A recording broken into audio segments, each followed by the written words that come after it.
Good morning, everybody.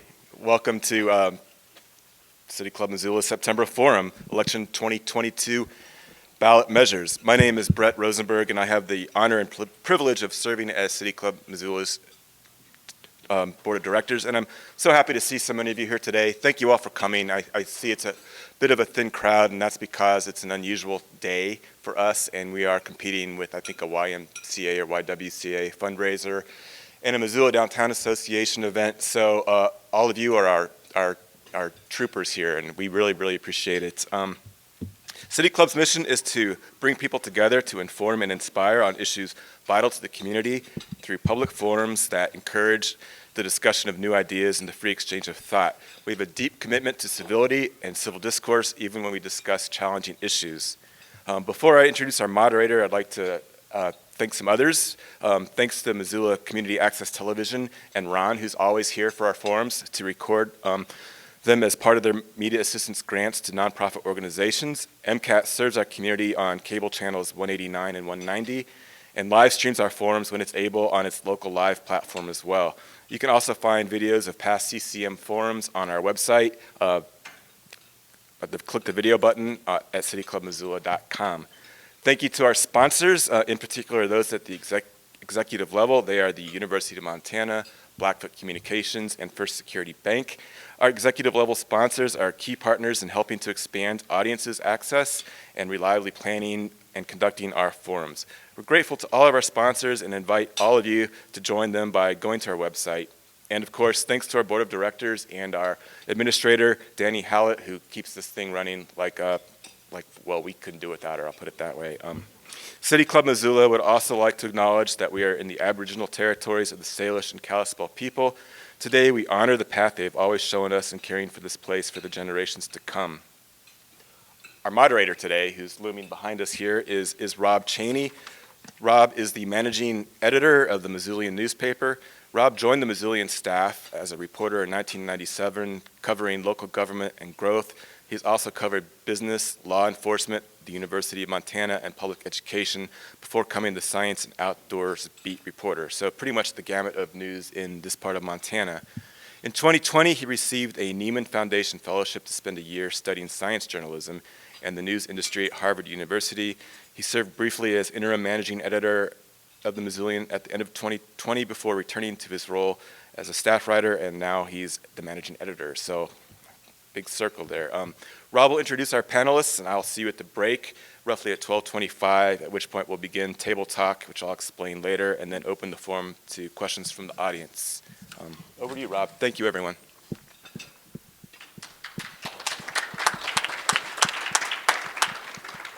Thank you, Brett, and thank you all for coming. My job is basically to introduce these folks and then get out of the way. So I am going to break it into two parts here. We're going to start with the Fairgrounds Bond and then the Crisis Intervention Bond. And I will first introduce our Fairgrounds folks. Laura Henning has been the Executive Director of the Missoula Area Youth Hockey Association since 2015, and in this role she garners financial support for the organization, expands its presence in the community, and oversees the operations of the Glacier Ice Rink. She moved to Missoula in 2006 from Denver and has 30 years of experience in nonprofit development and marketing. She's the membership co-chair of the Kiwanis Club of Missoula and the past chair of the Missoula Midtown Association Events Committee, and is the treasurer of the Rocky Mountain Rink Association. After quitting skating lessons in her youth, Laura returned to the rink in her 30s when she took up hockey, and she met her husband through the sport and continues to play at a slower pace, she says. Every year, when not at the rink, she's with her two greyhounds or enjoying a beverage at a local brewery, which probably leads to her catchphrase for this bond issue, 4 beers a year. Yes, exactly. Know your room. Gus Turner was just in Billings yesterday, so we're going to call him Flash. He's a senior at Big Sky High School, president of the Missoula FFA, and president of the Blue Mountain 4-H Club. He is also a Montana State 4-H ambassador representing 20,000 youth leaders. Next year, he plans to attend Gallatin College in pursuit of an associate's degree in aviation. And I'm going to invite these two to tell us about the Fairgrounds bond and then ask them a question before we move on to the next round. Get off the table.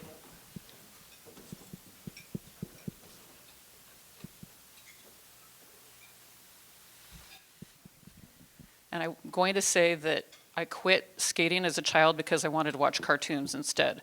If that tells you anything about my level of skating ability, I think that says it all right there. Anyway, starting off, basically, the fairgrounds have been around for over 100 years. I'm sure everybody has been there at some point. And actually in, I think it was 1913, the community asked the commissioners at the time to pass a bond for $50,000 to buy the land that is now the fairgrounds. I have to have you do this. I can't multitask here. Oh, now I just killed it. And over the last few years, the fairgrounds have really undergone a lot of significant changes. If you've been there, I've watched it for the last few years. The buildings are gorgeous. They have a lot of events. The one thing I kind of hear is that the only thing that goes on at the fairgrounds is the fair, and that is not true. There are events every weekend.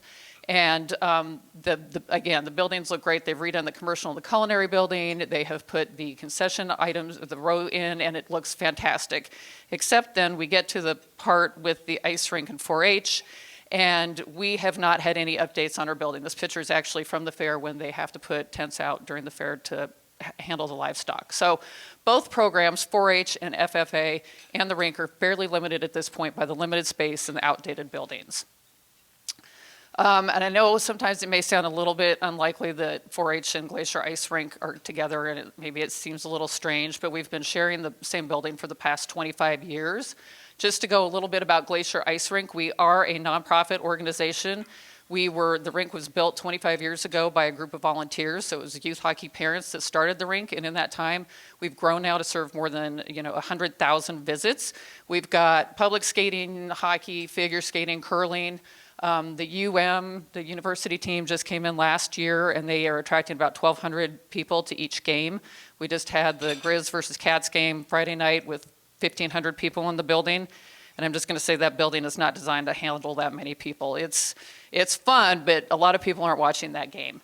The one thing that I do want to point out is a lot of people in this in this room probably know somebody or hear the stories about the adult hockey players playing hockey at 11:30 at night. Has anybody ever heard that? That seems to be sort of the general consensus about Glacier Ice Rink. But really, most of the people, and what I'm really passionate about, are our public skating programs. We had about 10,000 people come through our skating programs last year, and that is any community member can come.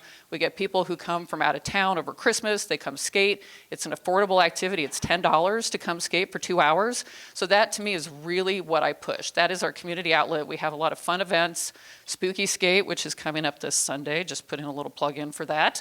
And we also get a lot of school groups. This is actually a picture of a field trip that came down from Ronan, and many of these kids have never been on ice skates before, so they come to the rink and they get experience for the first time. And a lot of, sometimes, and even a couple years ago, it's like, okay, so what? It's an ice rink. We do skating, we do hockey. What I really realized during COVID was that we got so many people who thanked us for staying open. We did stay open during COVID. We had, obviously, a lot of restrictions in place, but what people told us is it was the sense of community, the sense of normalcy that they got to do. They got to come to the rink. They kind of got to leave their problems behind and come skate for an hour. The kids got to have their social connection. The adults got to, drink beer in the locker room. Back to 4 beers a year.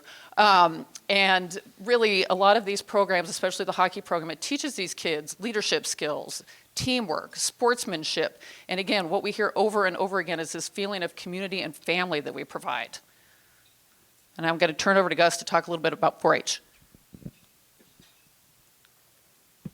Awesome. So I'm here representing 4-H and FFA. I'm the president of both the Missoula County 4-H and the Missoula County FFA. So what does that mean for you guys? Well, as a youth leader, we're tomorrow's future. these kids that I see every day walking into my meetings, coming to the fair, they're the people that are going to be taking up your places in First Interstate Bank and Blackfoot Communications. We're all these people. They're working hard every day just to get somewhere in life, and it's not respectful for us to have these facilities that just aren't accommodating for anybody. we have more than 400 Missoula County 4-H members. I mean, these kids are spending their time, their parents are spending their money to get these kids into this program just to come to the fairgrounds and take their projects to an ice rink to show their animals, and that's just not fair for them. You see that we have over 1,100 projects in 4-H and FFA, but less than 50 of those are actually animal projects. So sometimes the consensus or what people think of a 4-H and FFA is taking animals to the fair, raising and growing animals, but that's just not true. I mean, we have kids doing cake decorating, public speaking, leadership, just Legos, rocket building. I mean, anything that these kids want to do, we have facilities for it, or we have projects for it, but we just don't have the facilities for it. Archery is one of the biggest programs in Missoula County, and we have no places for these kids to shoot in the winter. They're going to Pink Grizzly to shoot in their greenhouses, or they're going in people's backyards when it's negative 10 degrees trying to shoot, and it just doesn't work. But having a facility to let these kids really enjoy themselves is super important. So a recent study shows that 4-H participants are 4 times more likely to give back to their communities and twice as likely to make healthy choices.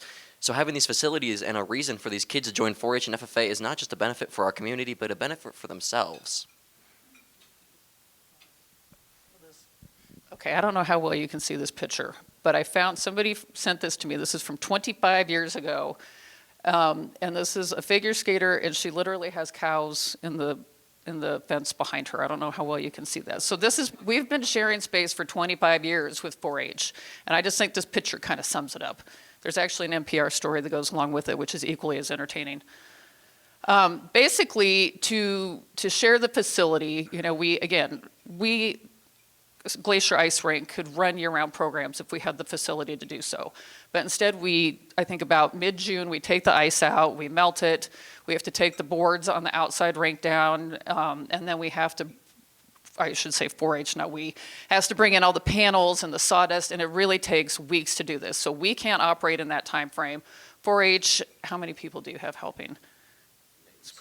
Yes, I mean, they bring a whole bunch of volunteers out. This is the livestock auction, which I'm sure many of you have attended, but I don't think you understand the work that goes into both doing this, and then on the flip side, where I come in, is then the cleaning it up after the fact and getting the sawdust off, and then getting everything back and getting ice up again quickly. This is a picture from this summer. We actually had the Vegas Golden Knights hockey team come through town, and we cleaned the rink in, I think, about 3 days. But the whole thing was we couldn't put ice back in that quickly, and we were the one rink on their tour that didn't have ice, so they did not have any players. So again, this is what we could do more of if we had year-round ice. Here, I'm gonna So the fairgrounds revitalization isn't just a benefit for, let's just say, the average person or any person that was going to go to it, but it's not also just benefiting our organizations just for these kids, but it's going to allow, maybe events like this to happen at the fairgrounds in these facilities and pavilions and areas for opportunities like this to happen. So it's going to allow a lot of learning and activities, like it says on the screen. But it's going beyond just like cooking and rocket building, like I was saying, but it's going to allow kids to really learn how to learn. We take math classes in school not to learn how to do math, but how to learn math. How to really understand and conceptualize an idea. So to have these facilities to let these kids really evolve in the way of life, these kids are still developing, and to have places and people to help work that is just super important for me and my standpoint as a leader in this community. And with the investing in our improved facilities, we create more opportunities for agricultural recreation, and that's just, that's how Missoula was created. We were a farming town, we were right on the river, and to bring us back to our roots is just beneficial for everybody and our history. Awesome. So our livestock center is going to be a dedicated indoor agriculture and livestock arena, and it will provide year-round availability for kids to bring their animals and learn how to actually show an animal. So kids get their steers about November, and they're not going to be able to show that because there's nowhere to show their animal during the winter because it's freezing. But to have this facility and let these kids really understand what it is to have people who care about them and to show their animals during this time, because they're just unable to do that because obviously there's snow on the ground and they don't want to bring their animals out in the cold. But to have this facility it's just going to allow us to do that. And it'll also allow us to have conventions. So 4-H and FFA have huge conventions every year, but we have to have them in places like Great Falls, Billings, and Bozeman because we just don't have the accommodation to fit these many people. So to have this facility, it'll allow us really to connect with everybody around our state that does this. Like I said, there's over 20,000 4-H members in Montana, but there's only 400 in Missoula, and to have a real connection between all of them is super important. And so with that too, we would also get a new ice rink out of it. So this would bring the total number of rinks to 3. This would be the primary rink, so it would operate year round. And then the existing 2 would continue to operate, but would become the seasonal rinks. I personally am looking forward to potentially being in a building that actually has heat, and I don't have to, wear a coat and snow boots to work, even when it's 70 degrees out. But really, it kind of goes back to what Gus is saying. Really, what we want to do with this is it's nice, but it's also we want to increase the number of kids and people that we can accommodate with these programs. Right now, our programs are capped. We have a Learn to Play class that's going on right now. We've got 60 kids out there. It's the first time we've ever had to cap our youth hockey programs, but we just can't take any more and operate it safely. So really, as both of us are saying, this really helps the fairgrounds in general, makes it a destination, a community resource for everybody in Missoula and the county. I'll talk about ice and then hand it over to Gus. So really, we talk about if we had a third sheet of ice, we could do 30% growth in youth hockey programs, and again, about a 20% expansion in public skating activities. Some of this will also benefit other programs, like curling comes in, they've got 3 hours a week. We've got sled hockey for people. We can't accommodate that either just because we don't have the time. So this is how it would benefit us. Yeah, and we'd have a 50% to 100% increase in active year-round 4-H membership, and that's because these 4-H clubs, they have 20 or 30 people, and they have to cap it off there because they're meeting in their parents' garage. There's not enough room for them to meet, and that's why they're not allowing these kids to join it and have the opportunities that everybody should have. So to have this facility, it would increase it by 100% pretty much because it would allow these people to meet in an area that isn't crowded with just garbage and everywhere because there's nowhere else to meet. So. And just quickly, I just want to talk about the economic impact of Glacier Ice Rink. I don't think a lot of people know we have a lot of youth hockey tournaments. We've got 8 during the season. We've got 3 adult hockey tournaments. We've got a curling bonspiel. We've got a figure skating competition. We worked with Destination named Missoula last year, and they estimate that our economic impact is $1.9 million from these tournaments that come. People come from all over. They come from Canada. They come from other parts of Montana, Washington, Idaho, Wyoming. They stay here. They go shopping. They go out to restaurants. They stay in the hotels. So we think that with another sheet of ice, we could increase the tournament participation by about 50%. And then really the thing that I think sparks this is a lot of this is obviously happening in the winter when we're not a big tourism destination. So we're bringing people in times when it wouldn't be used otherwise. And that's why I think the butterfly house that is going in, Insectarium, is going to be a great addition. We can have these tournaments. We can send the kids over. The families can go do this during between games, and it's going to make the fairgrounds a great destination. So just to give details on the bond, in case you're not aware, so essentially what we're asking for is a $19 million general obligation bond. And the property taxes on a home will increase by 7.44 cents for every $100,000. This is where my 4 beers a year comes to. I'm used to dealing with hockey people, so I'm just putting it in perspective that they understand. It's going to cost them about 4 beers a year for this bond. And so $1,488 for a $200,000 house. I know there's no $200,000 houses in Missoula these days. This is how it would break down. So $8 million goes to the livestock center, $8 million goes to the additional ice rink, and then $3 million expands the green space on the fairgrounds. And really, we will need to raise an additional $5 to $8 million. Have I mentioned that ice rinks are expensive? They're expensive to build, they're expensive to operate, so it'll be about $14 to $15 million. So we will have to do that through private fundraising and a revenue bond as well. And so with that, we will hand it back to you, Rob. Thank you. And I think I'm just going to switch straight over to round 2 and let the table talk come up with the better questions. So let me introduce Shannon Flanagan, who is the owner of Flanagan Motors Mazda. And he was born and raised in Missoula and is married to Lisa Flanagan. They have 2 children, a son Connor, who's 22, and a daughter Sloan, who is turning 19 this October. Happy birthday, Sloan. In his spare time, he dedicates many volunteer hours to arts organizations in Missoula and likes to play soccer and ride the numerous trails in the Rattlesnake with his wife.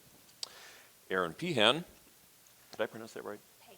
Pehan, apologies, has been engaged in community development and social equity work in Montana for the last 20 years. Passionate about the power that local government has to improve everyday lives of community members, her work emphasizes inclusive engagement that leads to equitable growth and a resilient and sustainable community. As Director of Community Planning, Development, and Innovation for the City of Missoula, Erin brings a depth of experience in social infrastructure planning and innovative problem solving. She is charged with leading the community response to some of the most complex social issues of our time, including homelessness, climate adaptation, and mitigation.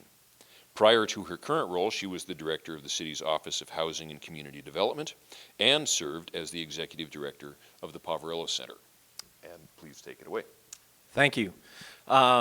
Thanks everybody for joining us today. I really appreciate you putting the effort in to come on down and learn some of these facts. I'm going to start by saying we basically all know that we benefit when we live in a community of people that are housed. So people that, excuse me, I'm going to go back one. I have to start from scratch. This is not my profession. You're going to figure this out really quick. All right. So we all know that we benefit when we live in a community where people are housed and they get the care that they need to stay on their feet and get back on their feet if they take a step back.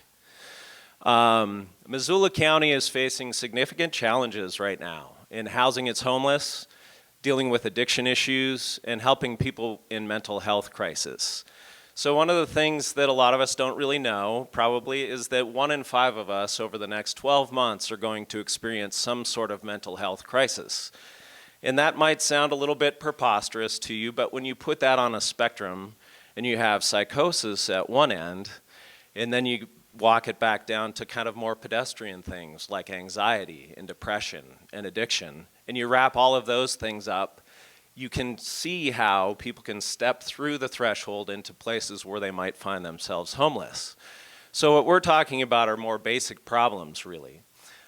We've made really tremendous progress in the last 2 years in dealing with some of these issues. We've closed down some dangerous and unsafe and unsanitary camps.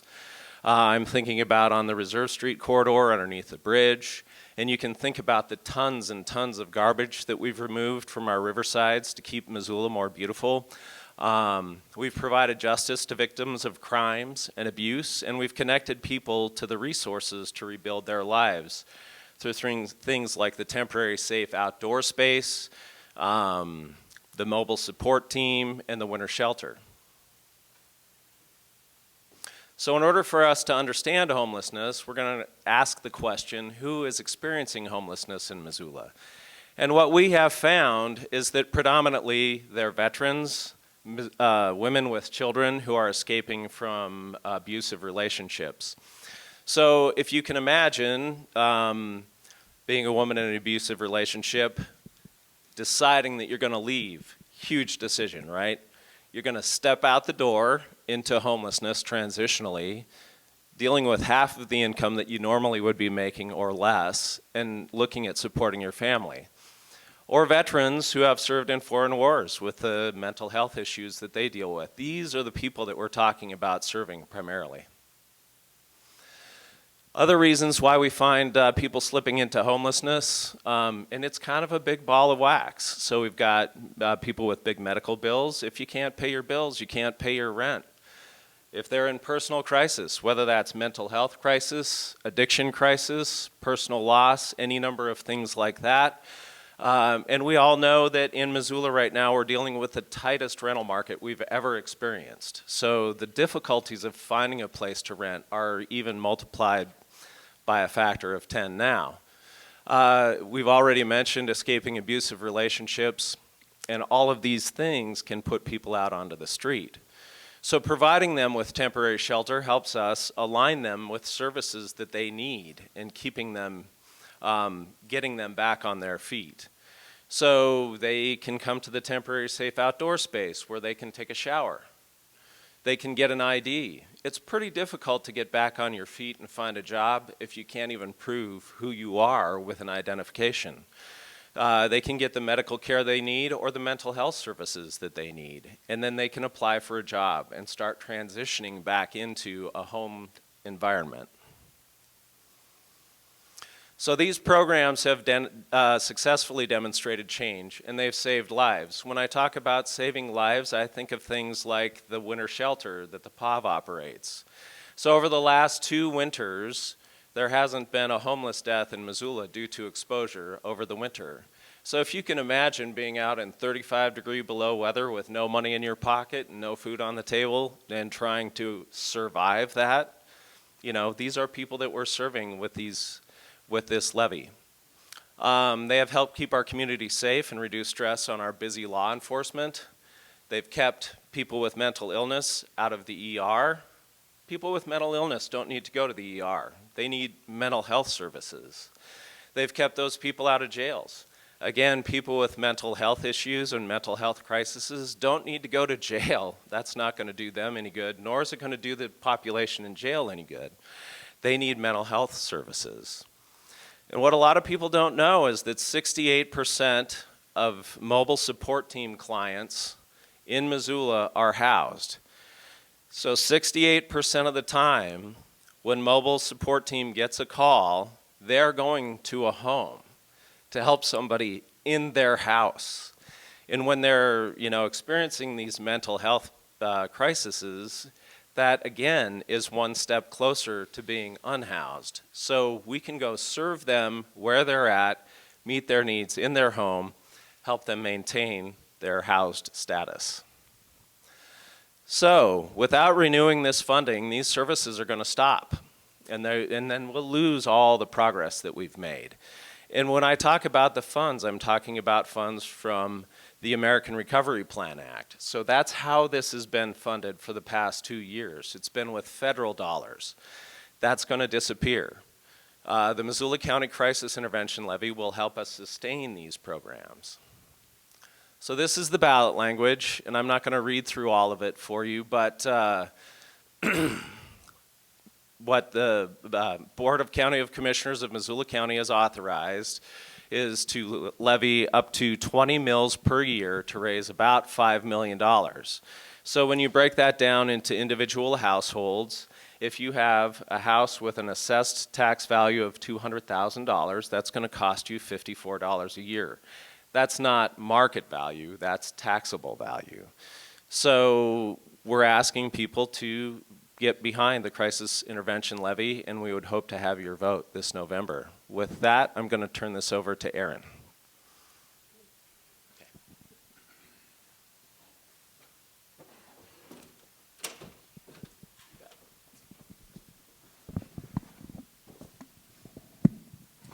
Good afternoon. I am going to throw a lot of information at you, so I'm going to need to rely on my notes a little bit more than the others. My name is Erin Pahan. I'm with the Office of Housing and Community Development with the City of Missoula, and my role here is a little bit different than the other panel members in that we're not here to advocate for or against the crisis service levy, but to provide education and information on the types of programs and services that could be funded by this levy should the community vote to pass it in November. So one of these programs is the Crisis Intervention Program, which provides hands-on, nationally vetted training to our law enforcement officers and other first responders to recognize and address individuals having a behavioral health crisis. This program really focuses on providing a compassionate response, one that you would want for your own family member if they were experiencing crisis in our community. And we know that 1 in 5 people will experience a diagnosable mental disorder in any given year. And so this is something that touches families across our community. Another program, which Shannon touched on a little bit in his comments a moment ago, is the Mobile Support Team. And the Mobile Support Team is a response resource where trained behavioral health individuals provide support through law enforcement, fire, and EMS to individuals having a behavioral health crisis in our community. And this is that alternative response. So knowing that interaction with police or a police officer is not often what somebody needs when they're struggling with a mental health crisis. It's also not the most efficient or effective in terms of outcomes for anyone in terms of a response as well. So we know that that mobile support team reduces emergency department visits, it reduces unnecessary arrests in our community, and it takes our first responders off of the scene to break that cycle and that strain on our 911 system. Another program that could be supported by these funds, should the levy pass, is the Temporary Safe Outdoor Space program. This is a program that provides a safe living environment with a high level of supportive services to help our neighbors move forward in their housing journey, and a safe living environment where residents can move out of that survival mode and actually begin to take steps forward to take advantage of opportunities to help them live a better life with more permanent and stable housing. We currently have 20 sites, and that program is in the midst of a relocation that will allow them to slightly expand and, again, create more permanency and sustainability around the program. The next program that is currently supported by the city and the county through those ARPA and CARES Act dollars and could be more sustainable and permanent is our emergency winter shelter response. The emergency winter shelter provides a safe and warm place for Missoula's unhoused population during the coldest months of the year when no other shelter beds are available. And it's important to note that since this effort was tipped up through partnership, of course, with Missoula County and with the Poverello Center, that no one living on the streets of Missoula or who finds themselves unhoused today has perished on the streets during our coldest winter months. Another program that could be supported through the levy is the Pretrial Supervision and Diversion Program. This program reduces the number of individuals who are involved in the criminal justice system by diverting those who are eligible into pretrial supervision rather than jail while they await the trial date. This not only, again, provides better outcomes for the individual being served, but also better cost outcomes for our community as well. Another program is the Crime Victim Advocate Program, which is a long-standing program in Missoula and could be expanded upon and, again, create sustainability around through the Crisis Service Levy, should that pass. This program provides victims of violence with legal advocacy, support, safety, and hope through direct services for victims of crime, with an emphasis on serving survivors of relationship and sexual violence in our community.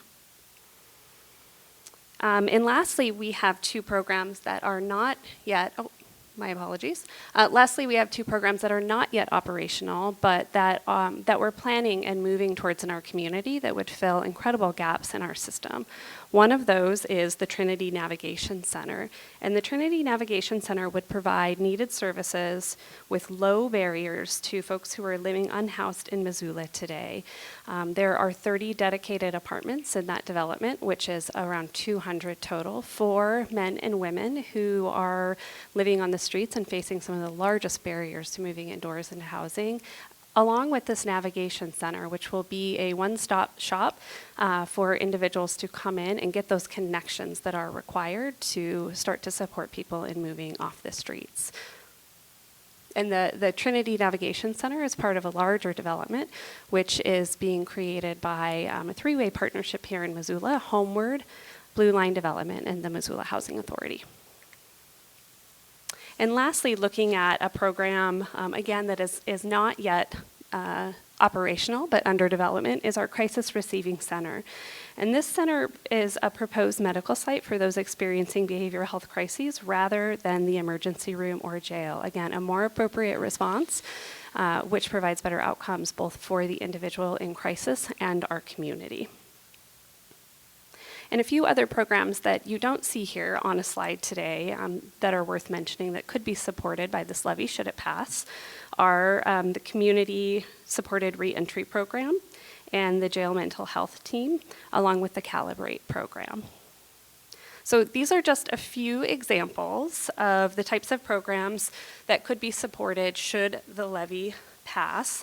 Most of these programs, as several folks have already mentioned, are currently being supported by ARPA or CARES Act dollars that came to the city and the county through recovery relief funds related to COVID, and those are expiring. And so we are at a point in our community where we have to decide through the vote whether or not we want to continue to maintain the infrastructure around behavioral health and crisis services that has served our community in an expanded fashion for the last couple of years and has allowed us to achieve outcomes that we were unable to achieve prior to this.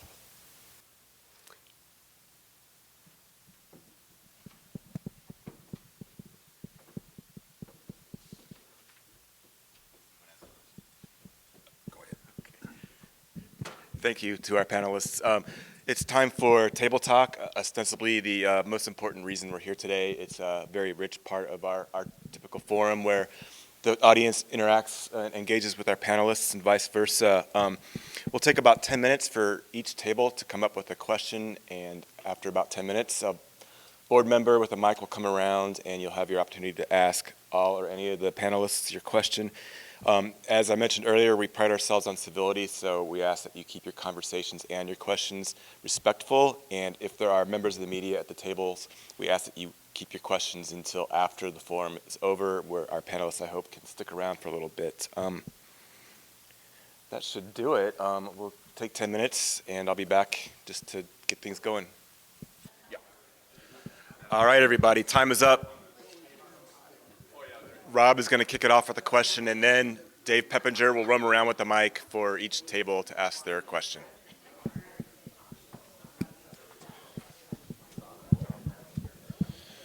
All right.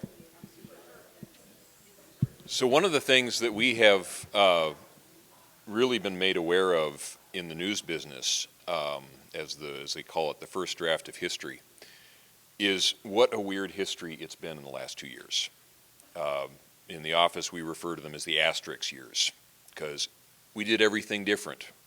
We locked down, we social distanced, we panicked, we depressed, we fought back, we rearranged how we did everything. We stress tested virtually everything in society. And what we've got now in these two initiatives are a couple of responses to that time when we got to do things differently and we had a huge pile of resources available to try things out. And I think the unifying factor of these two bond issues is we tried them out and we think they worked and we want to keep doing them. So what I'd like these four folks to discuss just briefly before we turn it over to you is what lessons did you pull out of the pandemic years that you are capitalizing on with these initiatives? And why don't we start with the fairgrounds?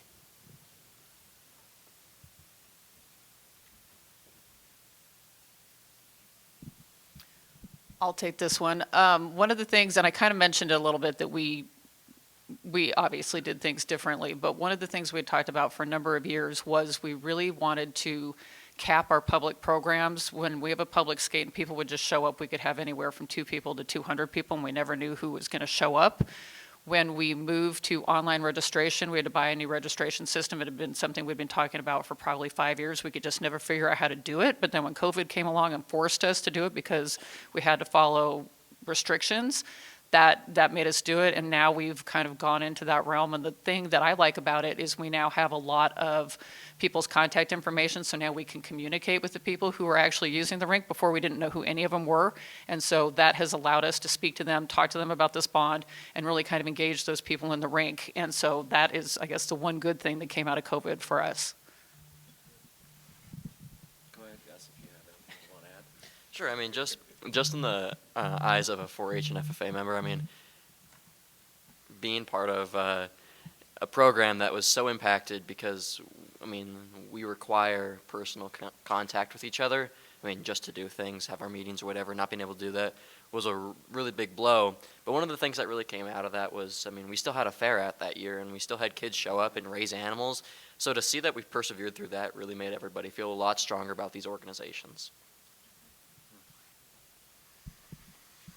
So I think I'll reflect on this both personally and then put it in context for the crisis intervention levy in my mind.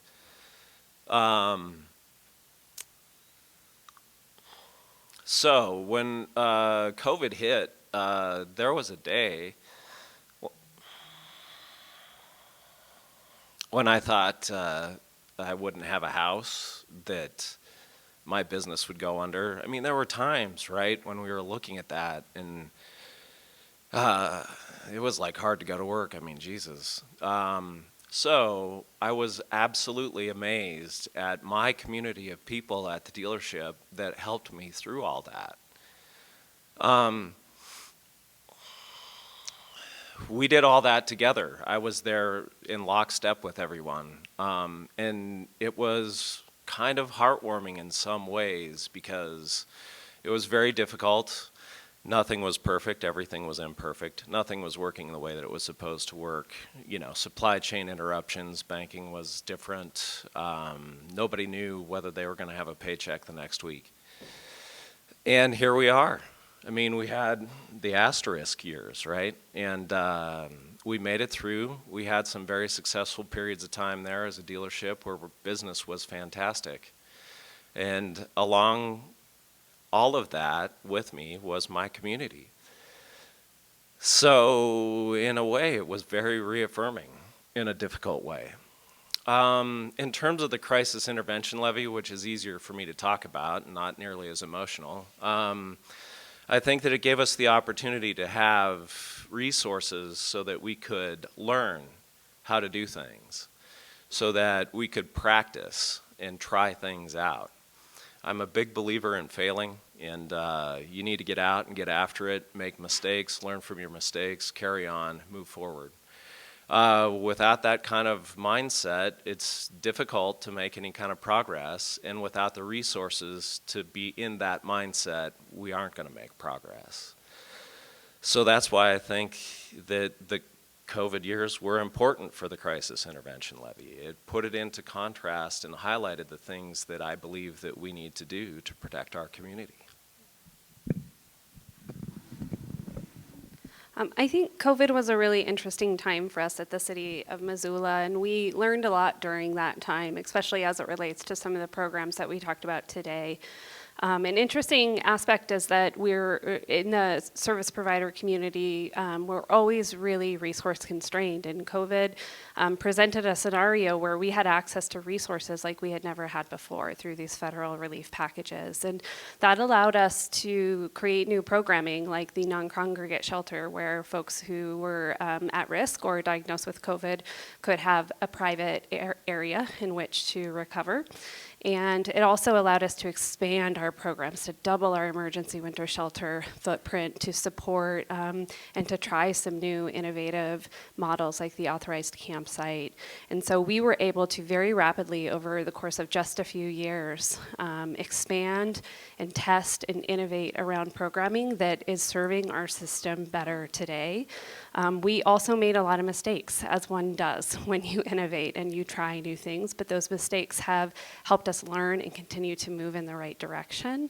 And I think the lessons learned through COVID will carry us into the next phase of our 10-year plan to end homelessness, as well as to innovate around new programs like the mobile support team to serve our community better.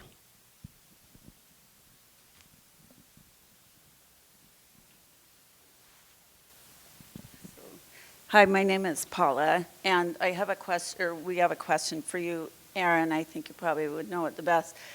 So I know that in the VA system, they are very committed to helping their vets with resources related to homelessness.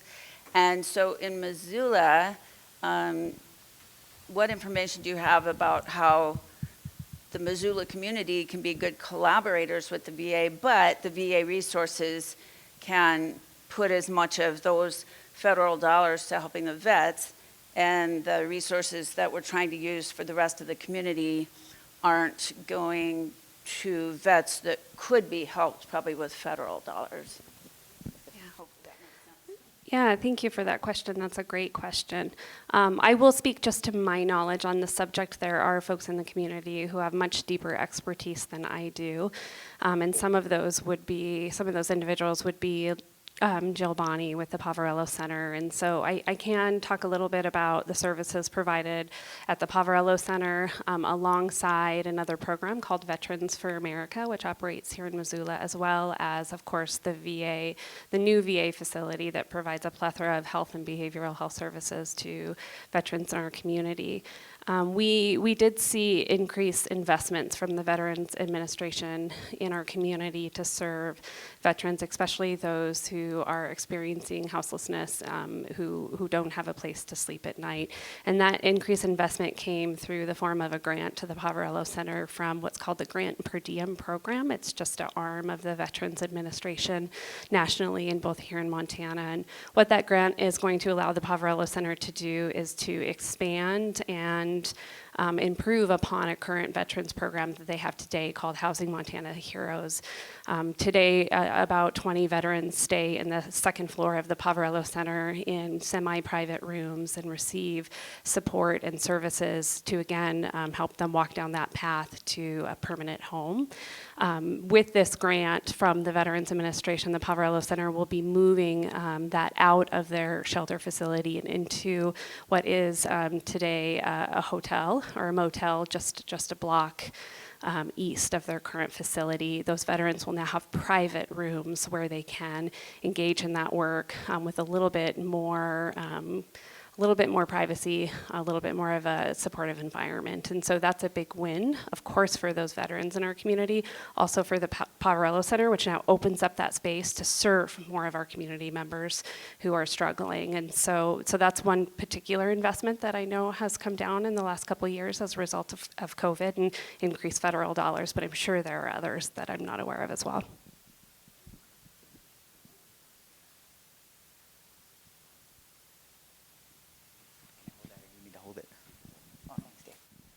Good afternoon. We had a pretty good discussion at our table, and we came up with a two-part question. I hope that's okay.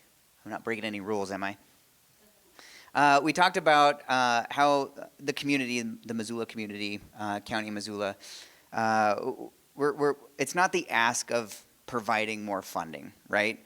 We're asked all the time to do so. Happily, we've passed a bunch of bonds in the past that are now still taking chunks out of our paychecks, making it harder for us to live as homeowners, as renters. The rents are going up, our mortgages are going up. The strain on the middle class, if you can even say that exists anymore, is hard, right? We have anxiety. We have all the things that those folks on the street are suffering from, and it's not going to get any better, right? We passed the library, the Parks and Rec bond, the $20 million for the initial funding for the fairgrounds, which wasn't a ballot initiative. That funding went to create what's now going on at the fairgrounds. But now we have our future asks, this $5 million a year in perpetuity. We have a $20 million or a $19 million fairground, however much more is going to go into that. And then we have the possibility of this federal building downtown being bought by the city and the county, and there's going to be another ask for some more funding for even that. So we have things coming in the future that we don't even know about that's going to take more chunks out of our paychecks and out of our mortgages and such and so forth. So I guess our first question was, who is working with the state on getting some federal dollars or some state dollars for these measures, for these crisis intervention? And I know there was some talk about how funding for state funding is kind of weird and a little bit murky. But it would be better to not have this on the backs of our renters and the backs of our mortgage payers. I guess second question is if this $5 million does pass, who's going to keep an eye on that budget so that it's not $6, $7, $8, $9 million, and then we're right back here, well, you passed 5, but can we get 3 more because we need more? It's not like these things are going to be sustainable, and that word has been kind of tossed around. In my opinion, Shannon would know, as a sustainable business, you have to have revenue to keep your expenses at bay. What is the revenue cycle of this, other than it's keeping $5.5 million from the jail and the hospital? How is this going to stand up on its own without the taxpayers backing it? I'm all for standing it up, but how can we exit as taxpayers and have it stand up and be actually sustainable. Shannon? I can start, and then would love if Shannon has anything to add. I think the first question is a great one, right? How are we coordinating with the state of Montana to make sure we're getting access to state level funds? There are a couple different efforts there. One is, of course, to support the state in fully expending and utilizing the Recovery Act funds that they have that are still sitting in their coffers, both dating back to the original CARES Act funds and then more recently the ARPA funds. And there are a lot of conversations with the state around that to make sure that that is being passed down to our local governments and municipalities and counties in a way that we can support what those recovery funds were designed to support. Absent that, we simply don't have any type of an allocation at the state level to support this type of work. There are always small pots of funds through the Department of Health and Human Services to support individual programs, but there isn't a specific line of funding to support the types of programs that we talked about today. That is something we would like to see change, and I think it's something that we all should be talking to our local legislators about to see that prioritized in the state budget process. In regards to the ongoing budget for the types of programs that we're talking about, $5 million doesn't even come close to funding the total cost of these programs and all the programs that we talked about. What it does is it provides a baseline level of infrastructure and sustainability from which we can build on. And we know that, just as you point out, any amount of money will not be enough, both today and in the long run, to fully cover the costs of creating and maintaining a strong safety net in our community for people who experience crisis. We have to look across the community. We have to look at the public sector. We have to look at the private sector. We have to look at the philanthropic sector. And it has to be a varied and diverse funding or revenue stream, because we can't just depend on one individual revenue stream, and tax dollars are included in that, right? We need a really diverse approach. And so I think as the need grows, we'll have to keep looking at those other sectors to help us try to fill that need. I think those are really wonderful questions, and I'm happy that you brought them up. And they're challenging, for sure, because that's the puzzle that we have to solve, obviously. It's been demonstrated that we have a need currently, so we are in a present state where we know that we have these challenges that we have to overcome or deal with, right? And this is what we're serving up as a community on the November ballot to help identify and deal with these problems.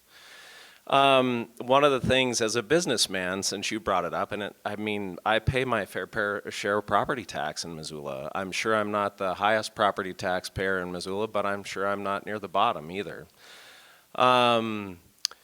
I would much rather take what I learned now in the present to make a better future. I can't make any promises about the future, so when we talk about who's to say that we're not going to be coming back to the table in the future to ask for more money to deal with these problems? I can't predict what's going to happen down there. But what I can say is that if we don't seize the day today, we're going to have less control of the outcome down the road. And I do believe that taking action is always better than inaction. And I'm worried about, personally, what Missoula might look like, how the complexion of the community might change should we vote down this initiative. Because I like the Missoula that I live in now, and I want to keep it on a trajectory that's positive. I do believe in my heart that this is the right thing for that. And if we can make improvements now, potentially the expense of what we have to deal with down the road will be less, because we're actively working for solutions with funding now. Thank you for the question, by the way. Excellent questions. Okay, I have a question. So how is, my name's Andy, hi. I'm from the University of Montana. How you doing? So my question is, how is kicking people out of their homes that are in that motel, how is that a solution to the veteran problem? By allowing veterans to move in there, what is your plan for the people that are already there? Just to clarify, are you talking about in relationship to the motel that the Poverello Center purchased? I don't know if the one right next door to it, is that the one that you guys are, that's the one I'm talking about. Yeah, I can speak a little bit to that. I'm not the expert on that, of course, and hopefully I don't misspeak in the Poverello Center's absence here today. But so the Poverello Center did purchase the motel just to the west of them to create a transitional housing program for veterans. That motel does have individuals living in it today who will not be residents of that program once that program comes to be. The Poverello Center is guided or bound to what's called the Uniform Relocation Act. It's a federal program and a big acronym, but essentially what that means is the Poverello Center is responsible for helping all of those current tenants in the motel today find suitable, similar, suitable, affordable housing in the community that can serve them long term. So there is responsibility, there is accountability tied to ensuring that happens and that folks aren't just evicted and displaced.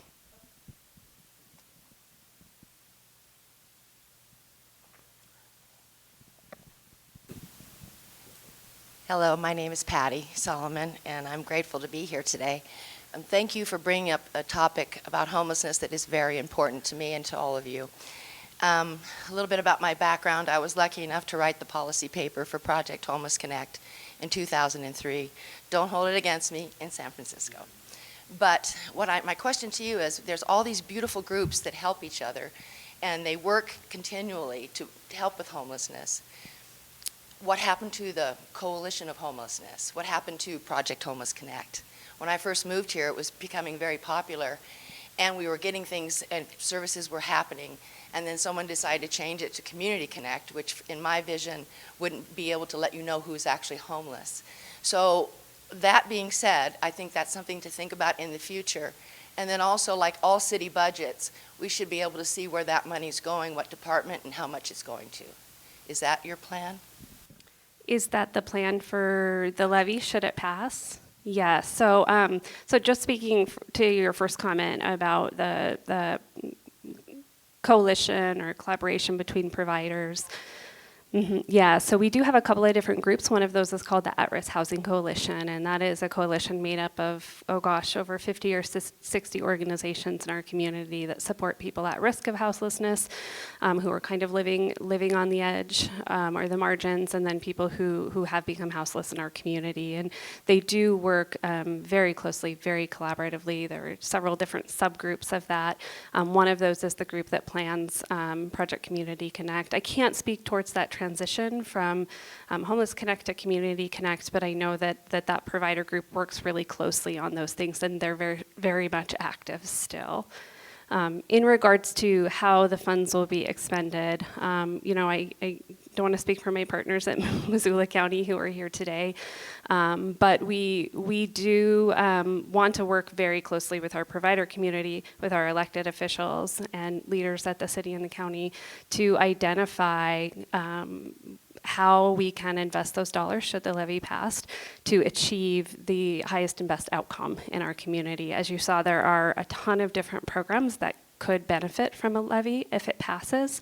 But as I mentioned, the levy won't cover the full cost of service for any of those programs. And so we do have to make some very hard decisions about how those dollars would be invested should the levy pass, and how we would work to create sustainability for programs not funded by the levy as well.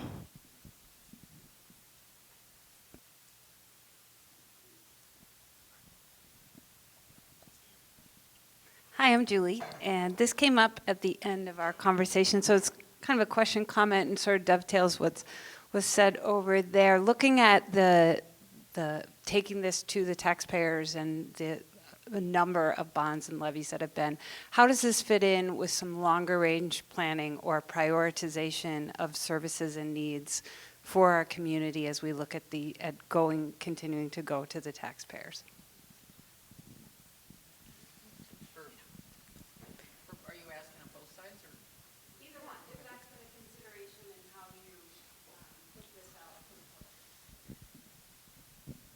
I can speak for the ice rink that essentially we would use this money to help build a new rink, but we will be completely self-sustaining once that it happens. You know, right now we are paying back a 20-year revenue bond and we lease the building from the county, but everything we do is on our own. So from our perspective, once we get that and build the building, then we're done with that.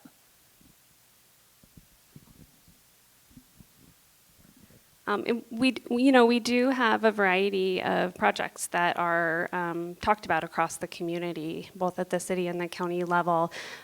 We don't, as the city, we don't bring bond initiatives forward. That's usually a community-driven, or levy initiatives. That's a community-driven process and identifies and reflects the values and the conversations that are happening in our community. And so I think there are a lot of those conversations happening, though, as you alluded to, and others. In what will those future requests or asks look like, and it's hard to speculate, but I do know that we will continue to have conversations about our values in the community and what matters to us and what we want to invest our funds in, and that may come in the form of requests for additional bonds and levies, and I think as each of those come before us, we get the opportunity to vote and to articulate how we want to see that move ahead. So.